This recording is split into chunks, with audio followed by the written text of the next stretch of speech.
Добрый вечер. Вы смотрите программу «Якутия в деталях». С вами Надежда Саханская. Президент России Владимир Путин однажды сказал: надежные жизненные ориентиры у молодежи – залог будущего нашей страны. О том, как эти ориентиры соблюдаются в республике и в целом о том, как реализуется молодежная политика в регионе, мы сегодня и поговорим с гостем студии Андреем Сосновским, заместителем министра по делам молодежи и социальным коммуникациям. Андрей Александрович, добрый вечер. Добрый вечер. Я предлагаю вот с чего начать. Завершились 8-е спортивные игры «Дети Азии», где важную часть в работе и организации всех мероприятий занимали все-таки волонтеры. Как шел отбор волонтеров, потому что работали они по многим направлениям? Да, на самом деле это кропотливый труд, и мы стартовали еще 12 сентября прошлого года, когда у нас появилась возможность принимать заявки на волонтерство в «Детях Азии». И на самом деле мы очень рады, что большое количество откликнулось. Даже мы удивлены были, какой масштаб откликов был даже со всей России. Заявок было более 5000. Завершили мы прием заявок 1 февраля, и потом начался отбор. Конечно же, отбор — это тоже многоступенчатый процесс. Это собеседование, это проверка анкет. К сожалению, ряд волонтеров было отсеяно по причине возраста. У нас было положение, что лица должны быть старше 16 лет, хотя мы прекрасно знаем, что в волонтерскую деятельность и подростки активно вовлечены. Но я уверен, что это не последние их игры «Дети Азии», у них будет возможность поучаствовать в будущем.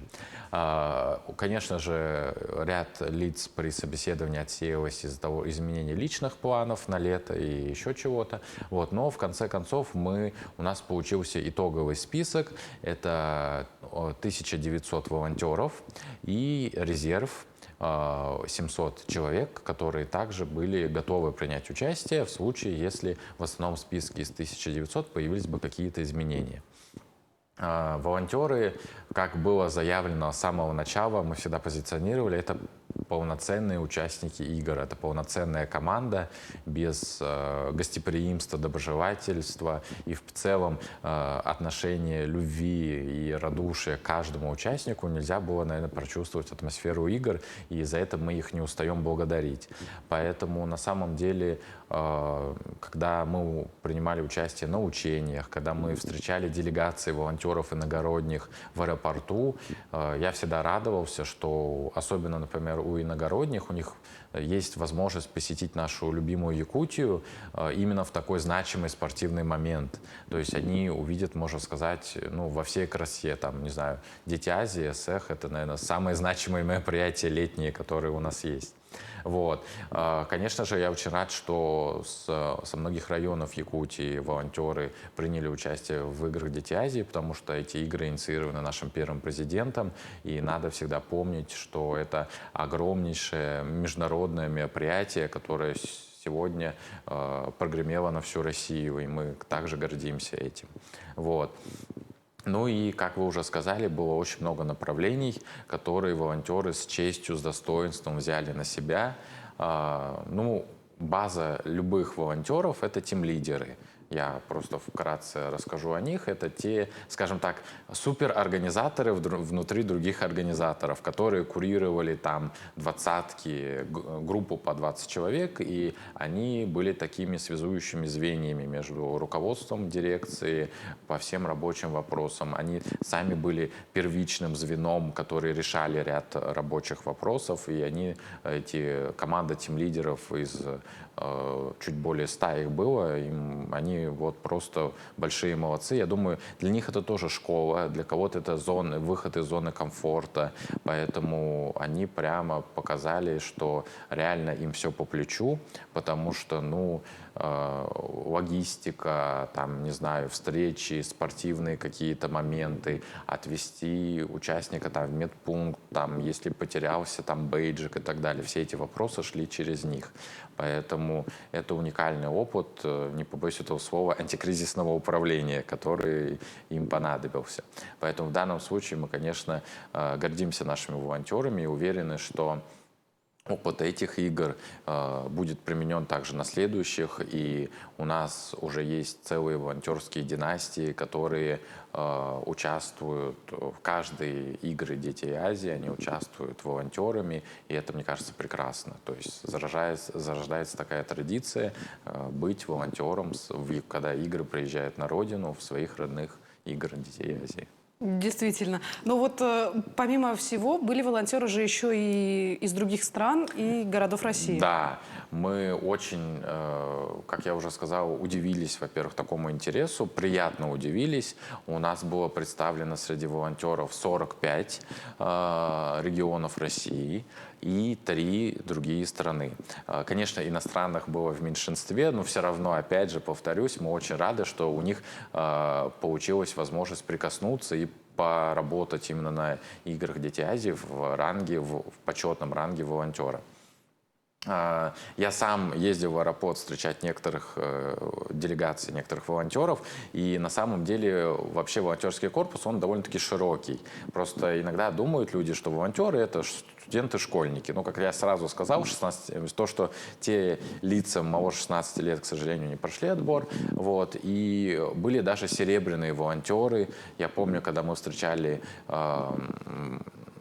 бабушек с Урала, с центральной России, которые были рады, позитивные, и вот реально они заряжали такой энергией, прямо как молодой энергией, потому что на самом деле они были полностью готовы провести все мероприятия, справиться с любыми задачами, несмотря там на какую-то там акклиматизацию там, и другие мелкие моменты, которые и молодежь нашу иногда подкашивают. Вот. Поэтому в данном случае им за это тоже отдельная благодарность. 45 регионов, как я уже сказал, было представлено. Были большие делегации с Урала, например, когда там приезжали по 8 человек, например, по 9. Были, конечно, единичные представители своих регионов, даже с Крыма приезжали люди. Так что мы очень рады, что они запомнят это лето как лето игр «Дети Азии» и приняли участие именно в статусе волонтера. Еще одно знаковое событие для волонтеров. В этом году выдавали знаки отличия. Да, как я говорил, у нас есть целые, можно сказать, династии или добрая традиция у людей участвовать в играх «Дети Азии» именно в статусе волонтера. И у нас есть люди, которые участвовали во всех играх в качестве волонтера. Есть те, кто пропустили только одну игру «Дети Азии», и это на самом деле заслуживает восхищения, мне кажется, такое целеустремленное действие именно к своей мечте постоянно участвовать в этом спортивном празднике. Мы, конечно же, такое должны были поощрить, и я очень рад, что появилась такая награда. Этот значок будет вручаться лучшим, эта награда будет вручаться лучшим из лучших. Вот, и каждый раз, я думаю, люди с гордостью будут ее носить, потому что на самом деле игры будут, мне кажется, только расширяться. И потом, когда уже перерастет в еще более масштабное событие, когда, например, наверное, при начале игр трудно было представить, что появятся зимние игры. Сейчас мы можем говорить, что у нас есть и зимние, и летние игры. Возможно, с течением времени появятся новые, еще более объемные направления. Сейчас, например, активно развивается фиджитал-спорт, другие направления. Так что я думаю, еще лет через 10 мы будем говорить уже о еще более масштабном празднике спорта, который, естественно, объединит всех, в том числе и волонтеров. И те волонтеры, которые были у истоков, участвовали в первых играх, они имеют уникальный опыт. Потому что на самом деле волонтеры, немного открою закулисье, они участвуют во всех репетициях. То есть по факту у них есть багаж знаний организаторов. То есть они видят, как проходят репетиции, например, зоны охраны, досмотров, сценарии, как при них прогоняются, потому что они имитируют делегации, например, и так далее. Поэтому на самом деле это люди еще и с уникальными знаниями. Поэтому я думаю, со временем их опыт будет еще более востребован, потому что они могут сделать такую ретроспективу, что было сначала, что было потом и к чему мы пришли сейчас. Да. Андрей Александрович, давайте напомним нашим зрителям, что мы работаем в прямом эфире, и задать вопрос гостю программы можно по телефону 42 14 39 или же по номеру горячей линии в мессенджере Telegram 914 235 05 02. А теперь давайте вот о чем поговорим. Буквально сегодня стартовал масштабный конкурс «Республиканский Якутия вперед». Что в этом году ожидает участников? На самом деле Якутия вперед это кадровый, можно сказать, социальный лифт, но, конечно же, хочется сказать, чтобы каждый человек открыл для него в нем что-то свое. У нас нет цели, чтобы люди именно, скажем так, подавали заявки только по своим амбициям. Мы хотим, чтобы каждый человек нашел свою команду, нашел себе возможности принять участие, оторваться от рутины на 3 дня в очном этапе, чтобы он смог прокачать свои знания у ведущих экспертов, поучаствовать в интересных мастер-классах, да просто даже окунуться в атмосферу Малой академии наук, которая сама по себе является уникальным заведением на территории Якутии. Поэтому в данном случае мы призываем подавать всех заявки. Сегодня стартовал, как вы уже сказали, прием. И это дает возможность вам не спеша заполнить анкету, пройти тестирование, видеовизитки в определенные сроки и принять участие в том интенсиве, не побоюсь этого слова, потому что у вас будут и личные тестирования, и командная работа проектной группы. И самое главное, чтобы за вот эти 3 дня у вас появилось ощущение такой приятной усталости. То есть, понятное дело, график будет жесткий, вот, подъем там ранний, отбой тоже поздний, потому что люди, когда вдохновлены, генерируют идеи, я думаю, им никакая усталость нипочем. Но я сам принимал участие в подобных конкурсах в 2018 году, поэтому я просто рекомендую всем принять участие. И сейчас с каждым годом, мне кажется, такие конкурсы только набирают оборот, и наш конкурс, он на фоне даже других регионов всегда славится именно своим вниманием к победителям, то есть мы включаем в резерв, у нас Высшая школа инновационного менеджмента проводит с ними образовательные программы, то есть обязательно дальнейшую судьбу победителей отслеживают. Поэтому в этом плане, конечно, очень настоятельно рекомендую не стесняться, подавать заявки. Самое сложное, конечно, подать заявку. Вот. Ну и, возможно, для кого-то, там, не знаю, записать видеовизитку, потому что тоже есть такой момент, стеснение, что я буду говорить целые 2 минуты. Вот. Но на самом деле главное начать, а потом, как говорится, дорогу осилит идущий. И я уверен, что у тех, кто начнет, у них все получится. И никогда, мне кажется, никто не пожалеет о том, что он зря подал заявку. Будет увлекательно, будет интересно. Давайте завлечем еще наших зрителей тем, что вы приглашаете всегда очень сильных федеральных спикеров. Да, на самом деле мы всегда прорабатываем вопрос к всем оргкомитетам, кто будет участвовать, какие специалисты. Сейчас это тоже все в разработке, но опять же, так как основная тема пока в секрете, я не буду называть спикеров, потому что там это дважды два, да, легко будет сложить. Вот, поэтому в данном случае хочется сказать, что уровень высокий, то есть это спикеры уровня Сколково, Сбербанка, крупнейших федеральных компаний, которые приезжают, и будет такой момент прямого касания. Вот. Ну и, конечно же, если мы говорим о прямом касании, всегда у нас глава Айсен Сергеевич приходит на встречу с ребятами, он выходит за тайминг, ему всегда интересно и приятно общаться с участниками конкурса. И, конечно, члены правительства. В прошлом году они прямо наставляли команд, работали с ними, то есть это тоже такой момент обсудить свои идеи, с какие-то кейсы напрямую с теми людьми, которые там вращаются в этой сфере или принимают решения в этой сфере. Это тоже уникально. Как человек, прошедший через этот конкурс, расскажите, какие же перспективы открываются? На самом деле перспективы — это помимо озвученного кадрового резерва, это команда единомышленников, то есть всегда можно обменяться идеями, пообщаться. Конечно же, это доступ к определенным видам обучений. То есть сейчас, я проходил это еще до коронавируса, поэтому как-то более очные были форматы. Сейчас, благодаря заочным форматам, у вас огромные возможности по онлайн-обучению, индивидуальному сопровождению появляются. И, конечно, у тех, кто включится в кадровый резерв, это, естественно, приглашение на определенные собеседования, определенные вакансии. То есть это все будет зависеть, конечно, от вашего стажа, опыта работы. Вам будут предлагать определенные, скажем так, возможности. Вот. И, конечно, ну, самое главное, мне кажется, это личный опыт, потому что такой конкурс, во-первых, задания в таких конкурсах, они заставляют тебя проявить полет своей мысли, какое-то стратегическое мышление, где-то даже фантазию какую-то, ну, не фантастическую совсем, но такую более-менее реалистичную. И это то, что можно сказать, не проявить в своей рутине, в своей ежедневной работе, когда иногда глаз замыливается. То есть это такая возможность посмотреть со стороны. То есть в любом случае, даже если вы будете просто участником, потом вы придете с багажом знаний, которые вы получите от прямого общения с уважаемым экспертом, от лекций, каких-то мастер-классов. И, конечно, просто даже когда со стороны посмотрите на свои возможности и поймете, что я это могу. А если я могу это в рамках конкурса, значит я смогу это и в жизни. Это, мне кажется, самый главный плюс участия в этих конкурсах. Ну, это очень интригующе звучит на самом деле. Давайте вот еще о чем поговорим.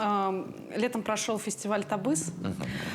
Какие были у него цели, задачи и как организация состоялась фестиваля в этом году? На самом деле Табыс — фестиваль, к которому мы относимся с большой любовью. Раньше он назывался «Цех молодежи», потом он был приостановлен из-за коронавируса. Сейчас он проходит его финансирование в рамках национального проекта, субсидия по которому мы выиграли на федеральном конкурсе. Мы очень гордимся этим и рады, что он у нас возродился, скажем так, после двухлетнего перерыва.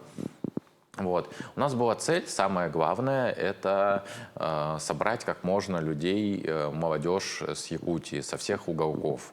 Вот. Конечно, у нас программа состояла из 3 частей. Это образовательная, патриотическая, спортивная и культурная. Ну, мне кажется, любой хороший форум состоит из этих 3 частей. Вот. У нас отдельно были, конечно, командные зачеты, отдельно по районам, отдельно по молодежным организациям. Там были творческие конкурсы, также там были спортивные состязания, патриотические эстафеты, вот, и даже киберспорт. Отдельно хочется поблагодарить Кобяйский район за то, что гостеприимно нас приняли, активно участвовали в организации этого мероприятия. Очень всегда приятно, когда видно, что район заинтересован в проведении мероприятий и активно включается в работу. Вот.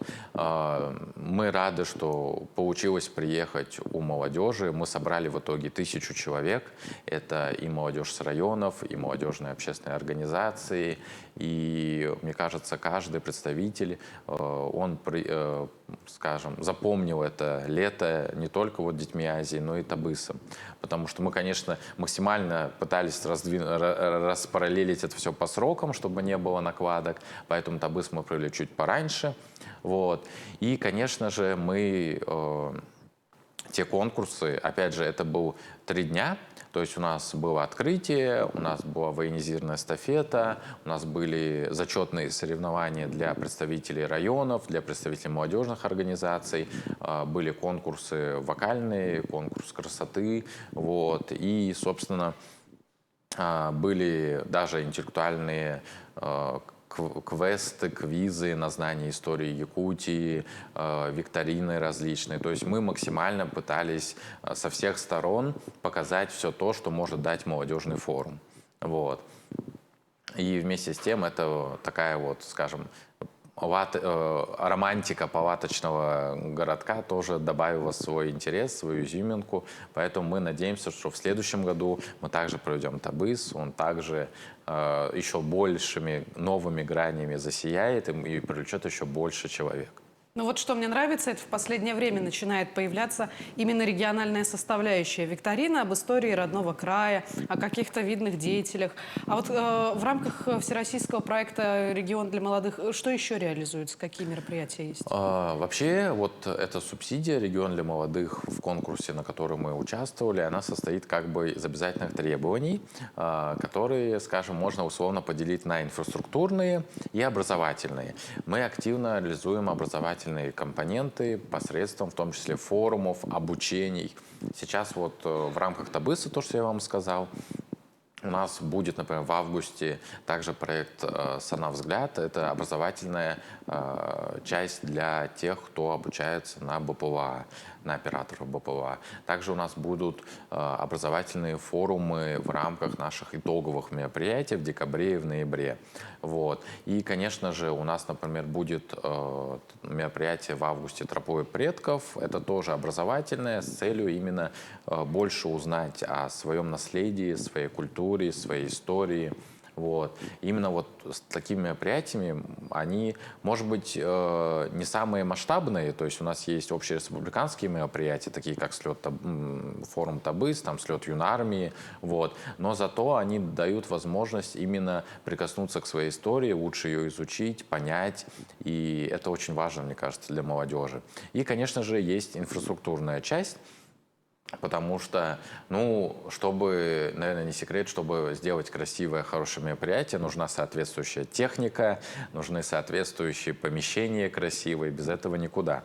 Вот. Сейчас у нас идет ремонт в 3 наших помещениях. Это, естественно, у волонтеров, потому что им нужно помещение. Не знаю, значимость волонтеров, мне кажется, растет со времен коронавируса и с каждым годом только набирает обороты. Поэтому мы очень рады, что благодаря этой субсидии у нас есть возможность отблагодарить их, сделав им хороший ремонт, который мы, надеюсь, в декабре презентуем. Вот. Также идет ремонт у другой очень уважаемой республиканской организации, это Центр «Подросток», который давно работает с подростками, с несовершеннолетними. Вот.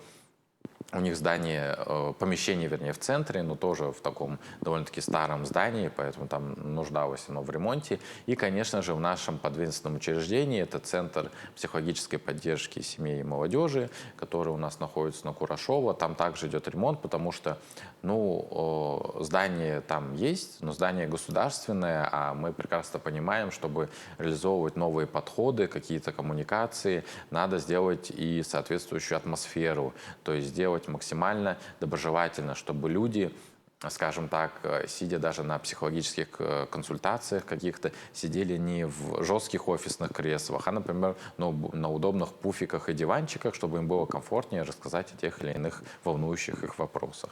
Поэтому там также продолжается ремонт. Мы каждую неделю выезжаем, все смотрим, очень радуемся, как продвигается все, и надеемся, что конечным пользователям, как мы их называем, благополучателям, немного офисно, но как бы по факту так.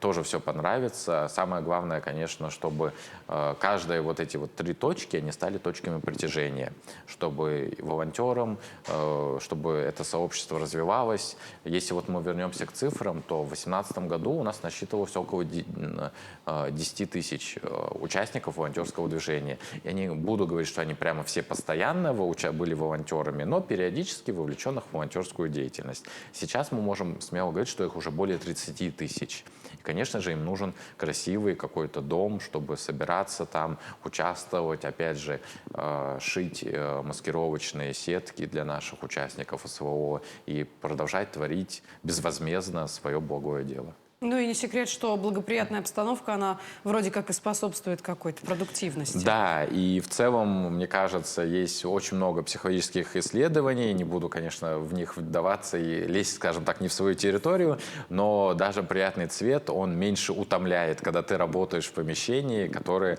просто окрашено соответствующим цветом. Вот еще что. С 1 июля реализуют теперь проекты, которые победили в конкурсе на гранты главы Якутии. Сколько было заявок и кто же стал победителем? Гранты главы Якутии — это тот конкурс, с которым мы относимся с большой любовью и теплотой, и всегда наши НКО ждут его и активно принимают участие. И очень отрадно, что в последнее время количество заявок прямо растет в геометрической прогрессии. У нас в этом году было подано 474 заявки. Плюс этот конкурс мы всем министерствам позиционировали как самый дружелюбный, потому что мы даже отменили такое жесткое условие, как наличие налоговой задолженности. Потому что на самом деле есть организации, у которых были там недоимки в 3 копейки, и нам приходилось их отклонять, потому что, ну, условия есть условия. Вот. В этом году можно было до 30 тысяч иметь задолженность и принять участие в конкурсе. Поэтому мы его позиционировали как самый открытый. У нас было 474 заявки.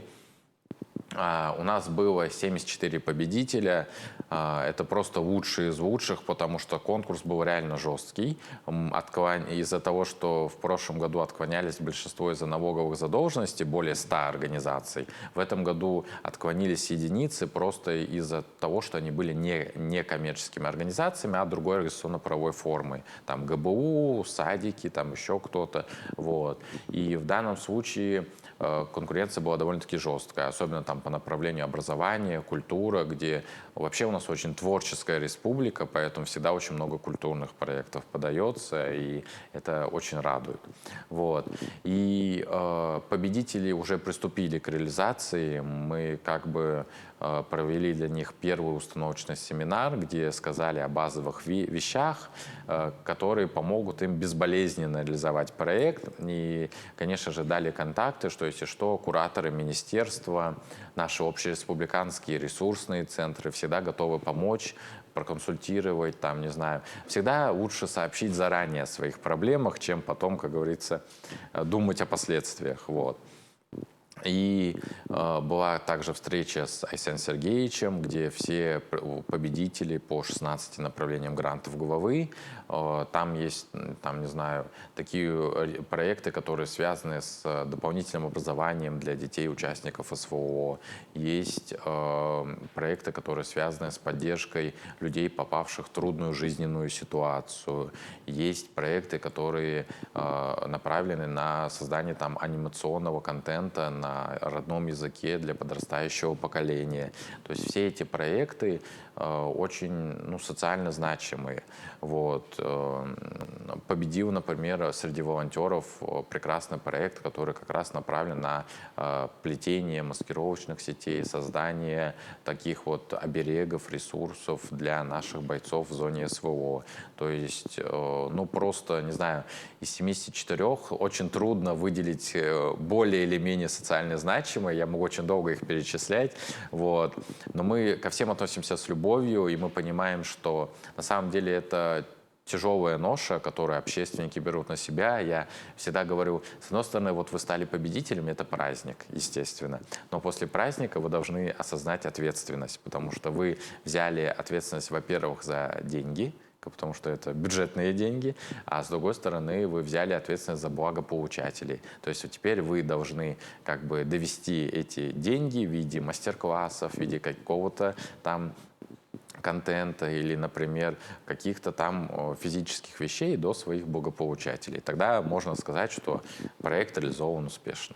А бывали такие случаи, когда какой-то интересный проект действительно одержал победу в конкурсе? Для некоторых сложно начать, но процесс пошел, и где-то на середине вдохновение или муза что-то покинула, и как-то вот затормаживается процесс. Этот конкурс был 5-й, юбилейный, и не буду лукавить, конечно, бывало всякое за 5 лет. Вот. У нас были ситуации, когда и муза покидала, и когда даже опытные участники... на самом деле, вот в части музы тут намного лучше обстоят дела, потому что, когда вы оформляете заявку, у вас там всегда есть команда проекта, и если даже у кого-то, понятное дело, все мы живем в меняющемся, изменяющемся мире, если у кого-то из участников проекта ушло вдохновение, всегда есть другие коллеги, которые могут подхватить, всегда можно привлечь новых. И вот в этом плане мы всегда говорим о том, что очень важно иметь медиапланы и сотрудничать со СМИ. Потому что если люди знают о вашем проекте уже на этапе подготовки, они могут заинтересоваться и влиться в команду организаторов. Вот. И это очень важно. Мы, когда мастер-классы проводим, мы всегда делаем на этот акцент, что надо освещать и быть всегда открытыми. Вот. И в этом плане, конечно, бывают определенные нюансы, но это все всегда прекрасно проходит. То есть у нас не было такого, что там, как говорится, у 7 нянек дитя без глазу. Вот. Были моменты, когда чрезвычайные ситуации происходили, и это уже другой момент. То есть, например, там, в одном районе пожары, это накладывает отпечаток на сроки реализации проекта. Или там какие-то мероприятия тоже не дают возможности реализовать проект в указанные сроки. То есть тут всегда есть уважительные причины, которые можно обсудить письменно, естественно, обосновав их, и уже, соответственно, можно что-то продлить по уважительным причинам. Вот это тоже позволяется, но, опять же, все в рамках указа главы. Ну вот, насколько я знаю, инструмент заполнения заявки на грант, он же еще подразумевает под собой чуть ли не пошаговый план действий. Да. Вот здесь тоже, ну, получается, можно и не сбиваться с него. Все абсолютно верно. Во-первых, у нас заявка идентичная с фондом президентских грантов, где мы каждый год участвуем на софинансировании. То есть вот 102 миллиона – это огромная сумма, но мы тоже участвуем в конкурсе, и всегда там около 50 миллионов мы выигрываем, приносим в Якутию, чтобы именно наши НКО получили ее и могли реализовать именно на территории Якутии. Вот. Форма идентичная с фонда президентских грантов, то есть если вы участвовали там, вы можете участвовать у нас и наоборот. И там есть календарный план, там есть бюджет. И если вы, как говорится, прослеживаете логику, то, по идее, у вас все это очень хорошо структурируется. И самое главное, не забывать заходить на портал, заполнять, например, там, контрольные точки, и тогда у вас как бы систематическое мышление, даже если у вас только основы есть его, оно уже выстроится. Потому что на самом деле вы видите, что, например, мне надо подготовить мероприятие. Что мне для него надо? Мне для него надо, соответственно, собрать там 100 человек. Соответственно, вы пишете определенные мероприятия, которые вам помогут собрать эти 100 человек.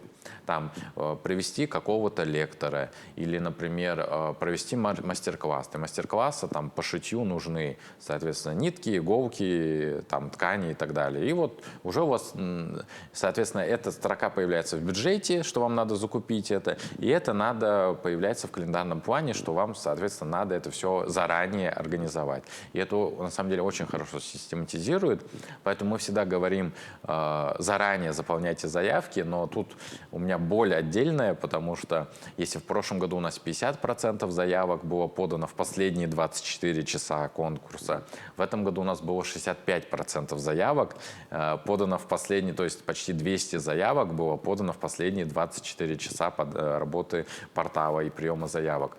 И я общался по этому поводу с федеральными коллегами. Они абсолютно меня успокаивают, говорят, что хоть месяц, хоть 2 месяца, хоть 3 года, да, и все равно все будут подавать, большинство в последний день. У федеральных конкурсов очень так же. Просто, ну, любим мы пощекотать себе нервы, вот, потому я вспоминаю прошлый год, когда мы министерством работаем практически круглосуточно последние 3 дня, и люди умудрялись звонить на рабочие номера, консультироваться за час до окончания подачи заявок. Мы говорим, ну, вас не смущает, что, наверное, вы не успеваете? Нет, мы успеем.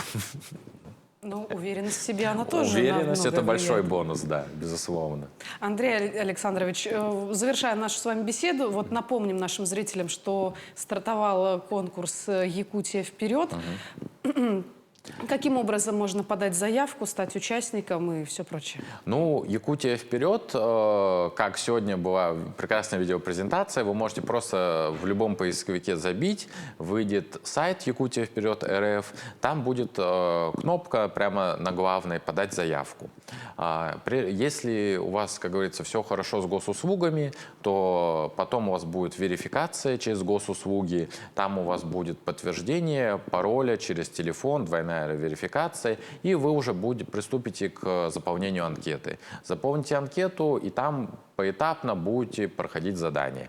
Каждое задание будет открыто в определенный временной промежуток, что важно помнить.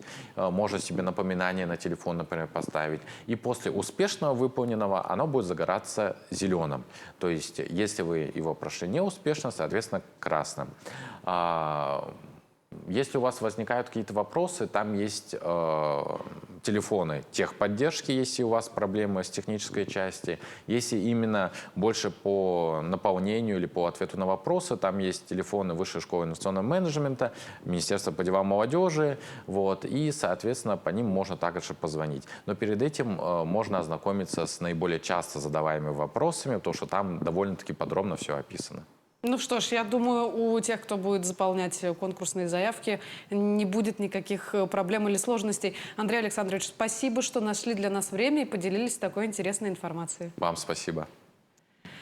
На этом выпуск программы «Якутия в деталях» подошел к концу. С вами была Надежда Саханская. Смотрите нас по будням в 19:15. Расскажем обо всем в деталях.